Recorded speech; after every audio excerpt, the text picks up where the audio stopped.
Hi and welcome back. In this video, we're going to allow users to find a movie in this program. We've got the majority of the program ready, in which they can add movies and show movies, and also, of course, repeat this input continuously until they press Q.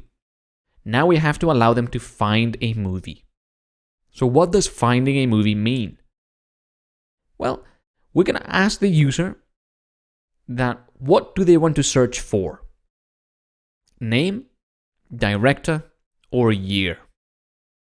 Then we're going to ask them what value they want to search for. For example, all the movies made in 1994. Or all the movies by the director Wachowskis.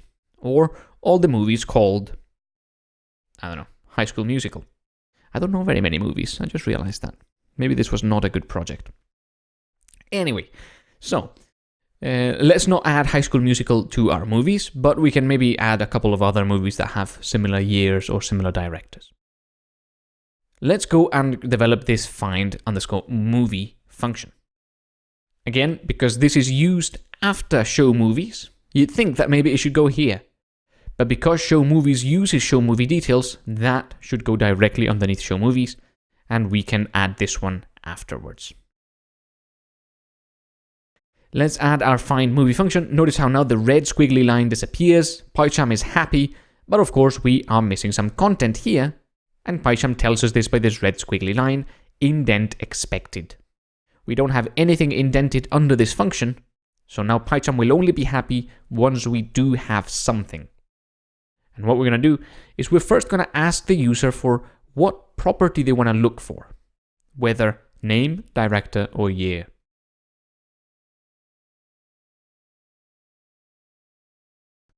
And then we're going to ask them exactly for what value they want to search for.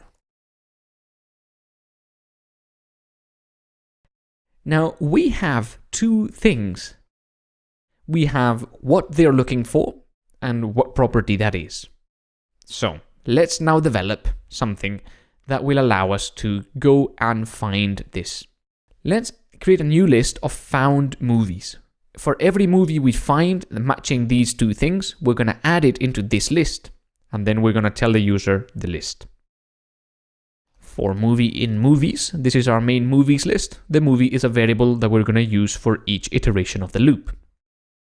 We're going to say if movie, square brackets, find by, remember, find by is going to be one of year, name, or director. So if movie year is equal to looking for, this is exactly the value that they're looking for, then we're going to say found.append movie. And then at the very end, we're going to potentially print out the movie details or something like that. For now, we're just going to return found. Okay. So this find movie function is now asking the user for what property of the movie they're looking for and what they're searching for. Then it's creating a new list and going over all our movies, checking whether the property of the movie that they are looking for is exactly what they are expecting. And then it's going to append that movie into our found list, and then it's going to return that. Okay. I think we can extract part of this into a separate function to make this function slightly shorter and slightly nicer. So what we're going to do is just that. We're going to define a new function, which I'm going to call something like find by attributes. And this is going to take two things. What the user is looking for, and I'm going to call this expected, because that's the expected value of the movie that they're looking for, and it's going to be a finder function. And I'm only doing this because I wanted to include Lambda functions into this project, and this is really the best way to do that. This function here is totally fine, but by including this finder function, our program is going to just be a little bit nicer. Okay. This find by attribute function is going to do all of this stuff. Okay. It's going to define an empty list of movies that we found, and then it's going to go over the movies, and it's going to return them at the end. Except, instead of movie find by, it's going to use this finder. I can't spell today. Finder movie. So this finder is going to be a function that is going to take the movie as an argument and is going to spit out a value, and that's going to be exactly equal to the expected. Now, how do we do this? I'm sure you know, and if you've not implemented this in this way, I wouldn't expect you to, please pause the video now and give it a go. How would you use this find by attribute function from within your find movie function? What I would do is I would add a lambda function. So the movies that we're looking for are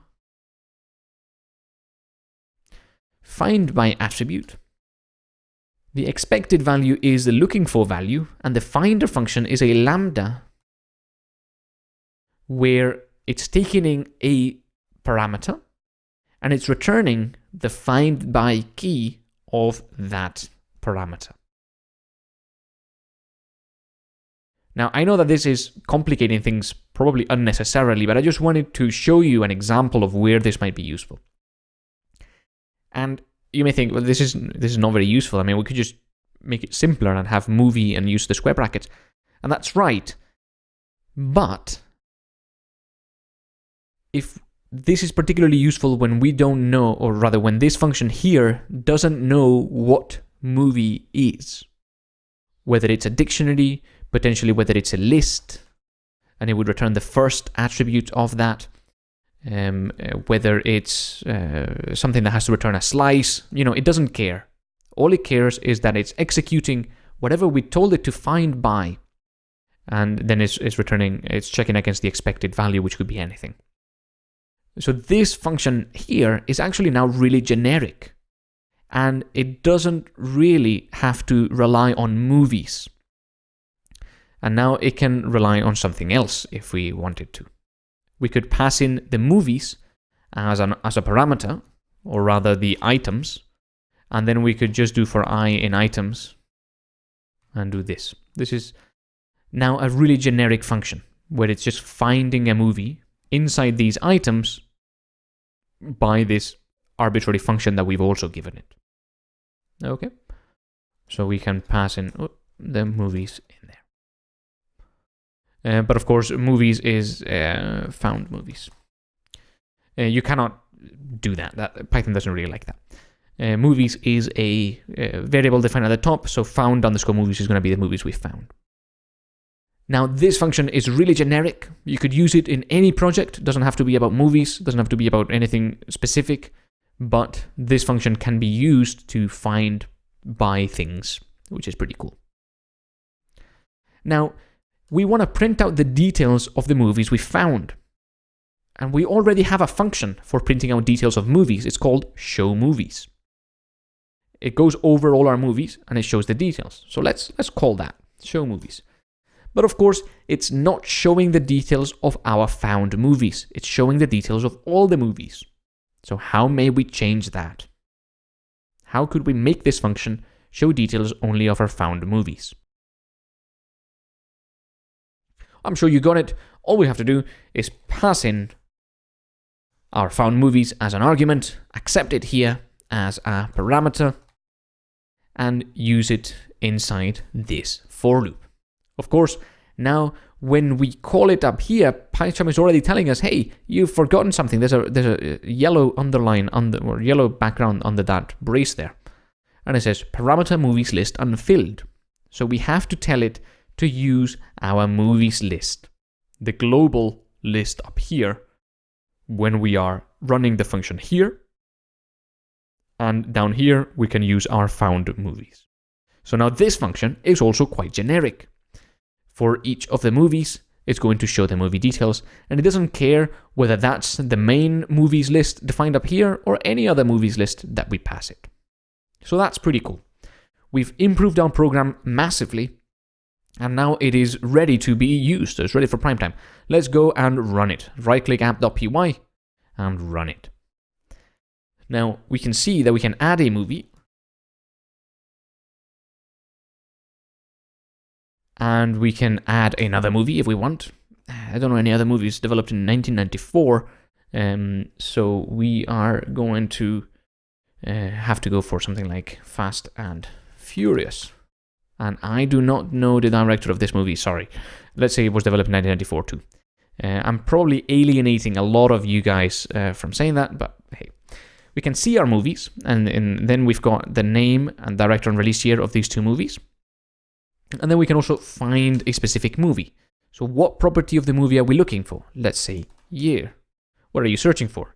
1994. None found. And now you know why that is, I hope. Of course, none found because the year is an integer. And what we've input here inside this, what are you searching for, is a string. So what we're going to have to do is either turn the year back into a string, which is totally fine to do, or potentially treat the result of whatever it is that we found as a string temporarily. So it's up to us what we want to do. In my case, I think the easiest thing to do is to revert our integerness up here and make it into a string. That just seems a bit easier. So now we'll have to rerun the app, and we can try all this again. A, B, 1994, and then we'll do B, C, 1994. This is extremely boring, sorry for that. Then we can find a movie by 1994, by year, and what we're looking for is 1994. And then we get these two movies, A and B. So congratulations on reaching the end of this project. I'm fairly confident that you probably didn't implement the project exactly like I've done here, but that's totally fine. There are so many ways of implementing any project in Python, and every way is just as good as any other way, as long as they all work and do what you want them to do. So don't worry if you've not done exactly the same thing, or if you've not used lambda functions, or you've not used this finder function, whatever. It doesn't matter. As long as your project works, that's the most important thing. And the reason why I'm going over this project afterwards is to show you some more advanced ways of doing things. But all projects are good, and certainly programming is the best way to learn, so I encourage you to keep doing that. That's it for this video. I'll see you on the next one.